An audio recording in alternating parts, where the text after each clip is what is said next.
In today's video, we have these two beautiful trucks. This is a Ford Lightning and this is a Ford PowerBoost, aka hybrid engine. So we're going to be talking about comparisons between the two, pros and cons, advantages and disadvantages. Should you own a Ford EV or a PowerBoost? Is that better for you? So stay tuned. Let's talk about this comparison.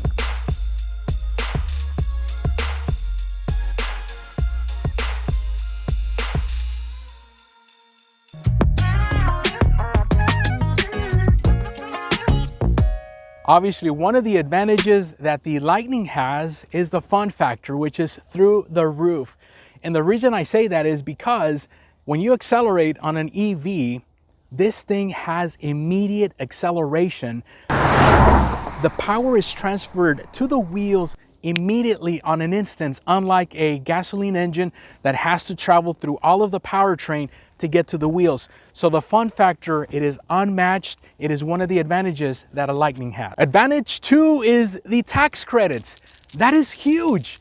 In Texas, we have a $7,500 tax credit when you buy an EV vehicle. Now, there has to be a couple of things that happen. First of all, the vehicle has to be $80,000 or less, which we have plenty of Lightnings that qualify for that. I believe a combination of salary with two people has to be up to $300,000. So most people can go ahead and apply for this credit. Now, the beauty about this, and correct me if I'm wrong, but I believe starting January of 2024, the manufacturer will allow to transfer that rebate, which is $7,500, to the dealership so that the dealership can go ahead and transfer it over to you. And guess what that does? Not only does it lower your price of the vehicle, but it also lowers your payments. So this is advantage number two. What is going on? My name is Jorge Lopez, and yes, I sell cars. We are located in Tomball, Texas. Hey, my contact information is on the screen. I would love to connect with you if you are ever in the need for a Ford vehicle. Let's chat. Now, onto the video. Point number three brings me to this part of the truck. The low maintenance on this vehicle is almost nothing, right? Because there is no gas engine. So there's a lot less parts on an EV vehicle to worry about. So you don't have to do a transmission flush. You don't have to do an engine coolant flush or a radiator flush because there's nothing. So low maintenance is a huge point regarding an EV vehicle. Another benefit about owning an EV vehicle is that it does not leave a carbon footprint behind. When you hit the gas pedal on that guy, guess what? You're spitting a lot of stuff. On an EV vehicle, there is absolutely nothing because there's no internal combustion engine. So I feel like this is a small benefit, but still a benefit about owning an EV. Charging at home, that's actually a benefit. Why? Because you get home, right, after long days of work, and then all you need to do is plug in your adapter, your connector to this truck. And the really beauty about that is that you can actually set when the charging time starts. I know that some of the electric providers might give you a discount when you're charging at certain times in the day. And that is the beauty. That is when you can save while charging at home. Now, talking about charging, when you're traveling, that is also a nice benefit because when you're charging your vehicle, guess what? You can take a break, right? Maybe not only fuel your truck, but also fuel yourself with some Whataburger. Who likes Whataburger, Chick-fil-A? We in Texas do. So while the truck is charging, you're at a charging site, guess what? You can start playing, anything that you want on the vehicle. But guess what? Even better, you can take a nap. I'll see you later.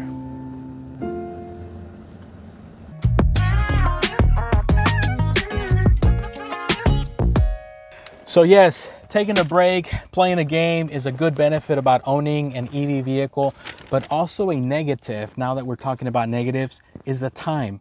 The time that it takes for you to finish the trip. Why? Well, because you have to plan your trip accordingly, right? According to these chargers. That's the negative part about owning an EV vehicle. So let's continue talking about some more negatives. Another disadvantage about owning an EV vehicle is something called range anxiety, right? And that is the feeling, the bad feeling that you get when you're about to run out of juice, out of battery power, and then you're stranded somewhere and then it is just a pain because it's not easy for you to refuel an EV vehicle. It takes time, right? So that is one of the negatives about this, is range anxiety. And I feel like range anxiety exists because the infrastructure, which is another negative about EV vehicles, is still there. The charging stations, there are not enough of them to make you feel comfortable taking a trip. Now, that's going to change. You know, as time goes and as more vehicles are being produced, there's going to be more charging stations. The more and more you use an electrical device, the battery degrades, right? Basically, it doesn't hold the charge as much, and that's going to happen with an EV vehicle eventually. However, these are being built really, really well, and they're withstanding a good amount of time. But over, I would say, a 10-year period of time, the battery is not going to hold as much charge as you would want it to. And that leads me to another point, is the battery waste. At some given time, we're going to have to replace that battery. And where does that battery cell goes to? It's going to have to go to waste somehow. So that's another point against an EV vehicle, is degradation of the battery and the waste that it creates once it's time to replace. In Texas, we are an oil and gas state.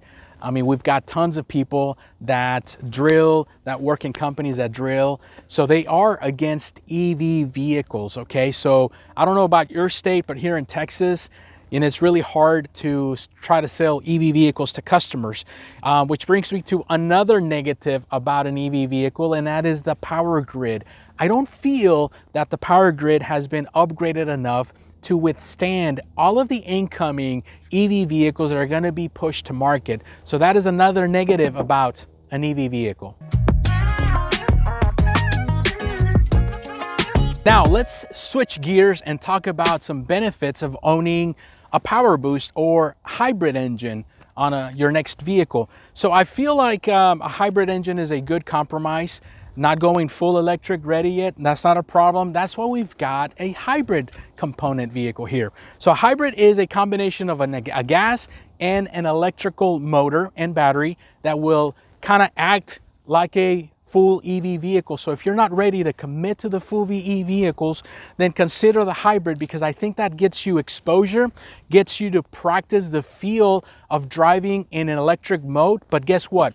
You've got a gas engine, so you don't have to worry about making that trip. Now, coming along the side of this truck, I'm gonna show you another advantage, and we are all used to fueling up a gas engine vehicle, right? You just go to your pump, you pump your fuel, you're done in minutes, right? So that's a huge benefit about owning a hybrid component, is that you can do this in a matter of moments. And on that long trip, it really just takes you a couple of minutes. Now, another huge benefit about owning a hybrid engine over a full EV is back over here, specifically talking about trucks. And here in Texas, man, everything is big in Texas. So we sell tons of F-150s, and the towing and the hauling is best when you go with a gas engine. In this case, a hybrid component is going to be better towing than that. Believe it or not, when you tow with a full EV vehicle, your range cuts dramatically versus this right here. You can still do a very long trip, haul your 14,000 pounds without a problem. So towing and hauling is best with a hybrid component engine. As you can see, we've got a lot of stuff in here. You've got your electrical motor components and your gas engine components on there. So there's a lot of parts that are required and needed when you're going with a gas engine or a hybrid engine component. Also, it takes a lot more time to put this together. Why? Because there's more parts, there's more suppliers that Ford needs to hire to put these together. And then also, lastly, on this point, it just costs a lot more money to repair, to replace, because you've got a lot more things. You've got an engine, a transmission, a radiator, so you got more stuff. It's more expensive to replace, and you've got a lot more things, so it takes a lot more time to put this together. Even though this might not be in most cases a disadvantage, but this thing is slow. Well, kinda. I mean, it's 6.3 seconds 0 to 60, but it's 4.2 0 to 60 on a Ford Lightning. So this is a slower truck, so that's what you get. with a gas engine. And it brings me to my last point, which is change and technology. Now, most people don't want to adapt to that. Most people say, you know what, I'm good over here in the hybrid. But I feel like that's a disadvantage because change is happening. You know, you always want to have the best, fastest computer, the best, fastest cell phone as well. Well, this is changing. We're going into that era where everything is going to be on a touch screen, and the electricity is going to be better for you to charge EV vehicles. So for right now, the disadvantage is that there's not a lot of people that are willing to change.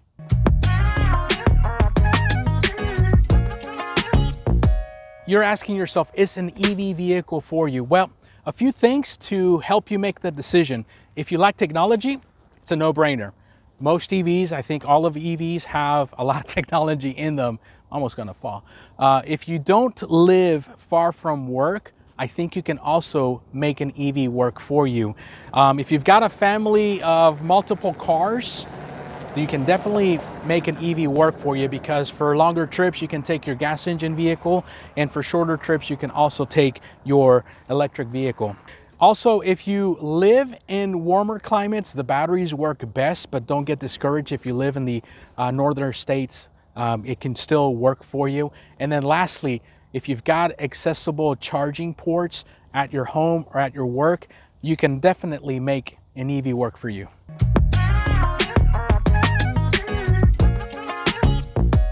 Now, you might be asking yourself, is a hybrid component better for you? Well, if you drive a lot, that is the number one reason why you should consider a hybrid, not an EV.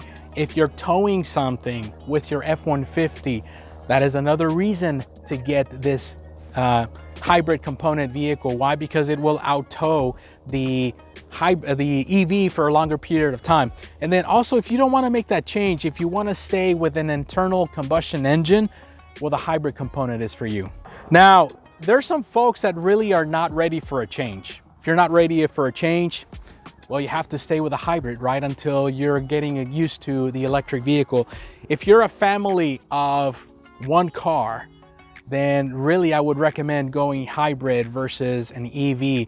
And if you're that kind of person that do not like to spend, 30 minutes, 40 minutes at a public charger, then I think this is your solution. Okay, well, there you have it, guys. This is hopefully an informative video regarding pros and cons about going EV and advantages and disadvantages of going hybrid. Which one would you choose? I'm curious to know. If you have a question about going either way, please let me know in the comments. If you own a full electric vehicle, let me know in the comments too. How has your experience been? Hey, if you like this kind of content, make sure that you give us a like. Make sure that you share this video with somebody that might be considering an electric vehicle or a hybrid. Make sure that you subscribe to the channel so that you do not miss any upcoming videos. On to the next video. Have a blessed day.